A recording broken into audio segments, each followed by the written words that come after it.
अस्सलाम वालेकुम। उम्मीद आप सब खैरियत से होंगे। आप इन शख्स को जानते होंगे, ये भाई काशिफ हैं, खिदमत वाले, और अक्सर लोगों ने इनकी वीडियो देखी होंगी शादी ब्याहों के मौके पे और खैर के काम करते हुए। अब ये इनके ऊपर कुछ लोग इल्ज़ाम लगा रहे हैं कि ये जो है इन्होंने उनका पैसा जो है वो ले लिया बिज़नेस के बहाने से और वो हड़प कर गए या दे नहीं पा रहे।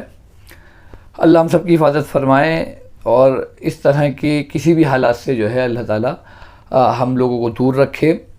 हमें नहीं पता कि ये इन्होंने जो सब कुछ करा है ये इन्होंने जानबूझ के करा है या अनजाने में करा है। बज़ाहिर ये आज बुरे हैं लोगों की नज़र में, लेकिन जिन लोगों की नज़र में आज बुरे हैं, कल जो है जो बीता हुआ कल है उसमें जो है ये लोगों की आंखों के तारे थे और जो है लोगों ने इनके ऊपर आँखें बंद करके जो है बहुत सारे इन्वेस्टमेंट करा, बहुत सारे पैसे लगाए। मैंने इनकी बहुत सारी बातें सुनी, समझी और इनकी जो थॉट था, जो इनकी सोच थी, जिस चीज़ के लिए काम करना चाह रहे थे, उसको बहुत गहराई से जांचा परखा। मैं इनको पर्सनली नहीं जानता, ना ही कभी मेरी इनसे बात हुई है, ना कभी मैं इनसे मिला हूँ। इनकी बहुत सारी वीडियोस को मैंने सुन के देख के जो है मैं एक नतीजे पे पहुँचा हूँ जो मैं आपके सामने रखना चाहता हूँ बहुत मुख्तसर से वक्त में। सबसे बड़ा इनके साथ मसला ये है, ये अपनी बात जो है पब्लिक के सामने नहीं रख पा रहा है। इनके पास वो अल्फाज ही नहीं हैं जो ये पब्लिक के सामने रख पाएँ, जिससे ये अपने आप को बचा पाएँ या अपनी जो मुनासिब बात है वो लोगों के सामने रख पाएँ।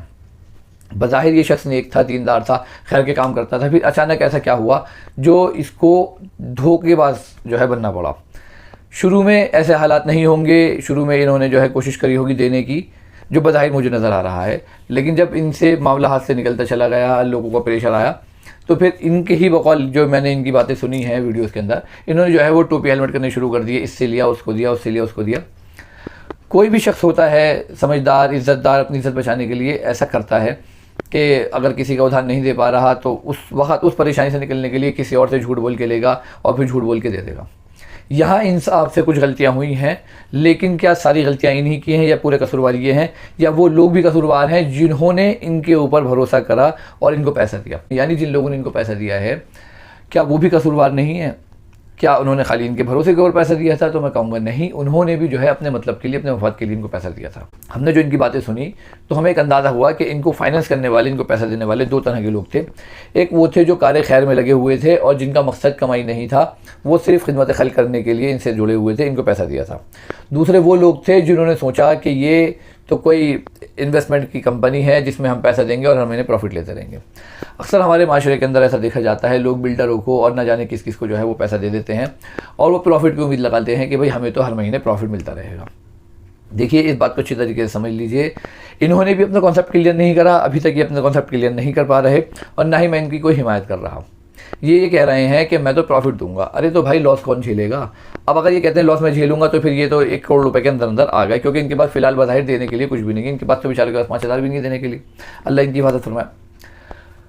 बाकी ये जो लोग हैं जो इनसे पैसों का मुतालबा कर रहे हैं, इन्होंने भी सिर्फ प्रॉफिट की बिना पे इनको पैसा दिया। तो आप ये बात समझ लीजिए, उन्होंने एक सूदी कारोबार की तरफ जो है अपने पैसे को लगाया है। जी हाँ, अब ये इनकी नज़र में, यानी काशिफ भाई की नज़र में सूद हो या ना हो, लेकिन इन लोगों ने क्योंकि नफ़े के ही हिस्सेदार बने, नुकसान के हिस्सेदार ये नहीं बने और काशिफ भाई ने भी इनको नुकसान के जिम्मेदार नहीं बनाए। देखिए मज़े की बात करते हैं अल्लाह की, रसूल की और शरीयत के कानून की, और कानून बना रहे हैं खुद से अपने।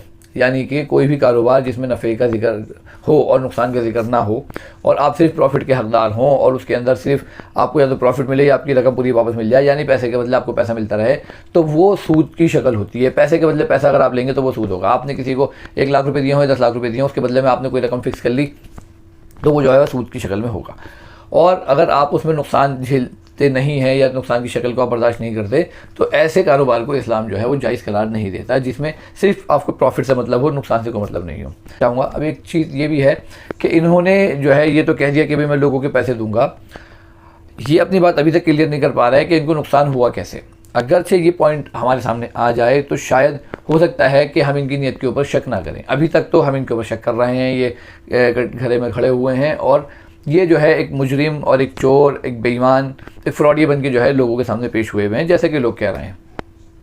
बज़ाहिर जो लोगों ने इनकी चैट दिखाई हैं और जो इनके झूठे वादों का जिक्र हो रहा है, और इन्होंने भी अपने मुँह से बहुत सारी वीडियो में कबूला है कि इन्होंने इस तरह की कुछ हरकतें करी हैं।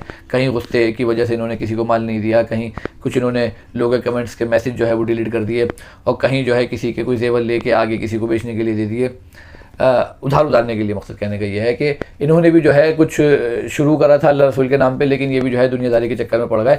अभी ऐसे चंगुल में फंसे कि एक बज़ाहिर शरीफ नेक खिदमत करने वाला शख्स भी जो है वो दुनिया के झमेलों में उलझ गया। यहाँ तक कि हमने सुना कि ये लोन तक लेने की बात कर रहे हैं, जबकि लोन भी लेना जो है वो जायज़ नहीं है, हराम है।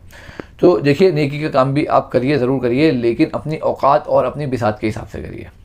आप सारे समुद्र का पानी नहीं पी सकते, आप पूरी दुनिया के गम दूर नहीं कर सकते। अल्लाह ने जिसके ऊपर जैसे हालात डाले हैं वो उन हालातों के अंदर रहते हुए ही जो लोगों की मदद कर सकता है वो करेगा। आप जो है पूरे मुल्क जो है वो मुल्कों की मदद नहीं कर सकते, तो आप तो बहुत छोटी सी जो है तालाब की मछली हैं। आप इतना पैर ना फैलाइए कि आपका जो है खुद आपकी ज़िंदगी बर्बाद हो जाए। आप बज़ाहिर इस शख्स ने लोगों की भलाई के लिए करा या अपने फ़ायदे के लिए करा, हमें नहीं पता। लोग कह रहे हैं इनकी कहीं कोई ज़मीनें भी पड़ी हुई, इन्होंने जगह ख़रीद ली। इस तरीके से जो है दाढ़ी टोपी वाले भी बदनाम होते हैं और फिर लोग जो है दाढ़ी टोपी वालों पे भी भरोसा करना छोड़ देते हैं। हम ये कहेंगे आपको अगर इन्वेस्टमेंट करनी है तो आप दाढ़ी टोपी मत देखिए, आप किसी का नमाज रोज़ा मत देखिए, आप उसके मामला देखिए। क्योंकि आप अगर उसकी दाढ़ी टोपी देख के मामला करते हैं, फिर वो फ्रॉड करता है, तो फिर आप दाढ़ी टोपी को बदनाम करते हैं, आप उसके नमाज रोज़े को बदनाम करते हैं। इसलिए कभी भी किसी की दाढ़ी टोपी देख के, नमाज रोज़ा देख के आप उसके साथ मामला मत करिए। आप उसके साथ सफ़र करिए, आप उसके साथ खाना खाइए, या आप उसके साथ कोई मामला डाल के देखिए। अगर आपको पता चले कि वो शख्स अच्छा है तो आप जो है उसके साथ मामला डालिए। दूसरी बात ये है कि जो लोग जिन्होंने इन्वेस्टमेंट करा था, इनका मकसद ये था कि भाई लोगों की मदद करना। लोग इनको पैसे दे रहे थे, पहले ज़कात के पैसे दे रहे थे, फिर लोगों ने जो है इनकी मदद करनी शुरू करी। ये खिदमत खल्क से जो है ऑटोमेटिकली कारोबार पर आ गए। मकसद मेरे कहने का ये है कि इनका जो कॉन्सेप्ट हमारे सामने आया, इन्होंने जो है गरीबों की मदद के नाम पे लोगों से पैसा लेके माल ख़रीद के उन लोगों को दिया जिनको ज़कात दी जाती थी। उनको उन्होंने माल बेचा कि भाई आप माल बेचिए और फिर हमें पैसे दीजिए, उसमें जो प्रॉफिट आया वो देंगे, वो अपने फाइनेंसर को देंगे जिन्होंने इनके ऊपर पैसा लगाया है। अब ये बीच में जो इन्होंने माल ख़रीदा और जिनको बेचा और उनसे पैसे आए नहीं आए, वो लोग बेईमान हुए। अगर वो माल आया तो वो माल कहाँ गया, इस तरह की इन्होंने कोई बात नहीं बताई है। तो हम जो है आपके सामने ये बात रखना चाहते हैं इस वीडियो के ज़रिए से कि अगर आपके पास लाख, 2 लाख, 3 लाख रुपए हैं तो कहीं ऐसी जगह पे ना लगाएं जहाँ पे आपको जो है सिर्फ मुनाफे की बात बताई जा रही हो, कि आपको मुनाफे से मतलब हो, आपकी रकम वहीं खड़ी रहेगी, आपको हर महीने पैसे मिलते रहेंगे।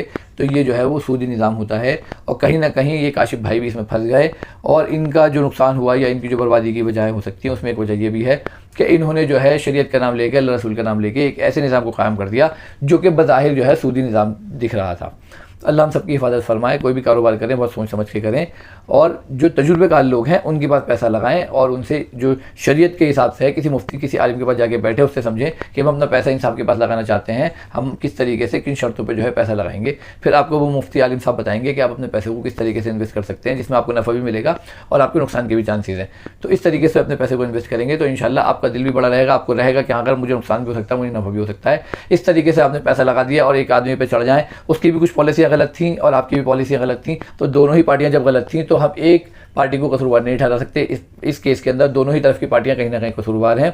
अभी तक जो बात हमारे सामने आई है वो यही है, आगे जो बात हमारे सामने आएगी इंशाल्लाह वो भी हम आपके सामने रखेंगे। हम इस वीडियो के जरिए से किसी की हिमायत नहीं कर रहे हैं, हम सिर्फ ये बताना चाह रहे हैं जो लोग लालची हैं उनके साथ अक्सर यही होता है जैसे इन इन्वेस्टरों के साथ हुआ।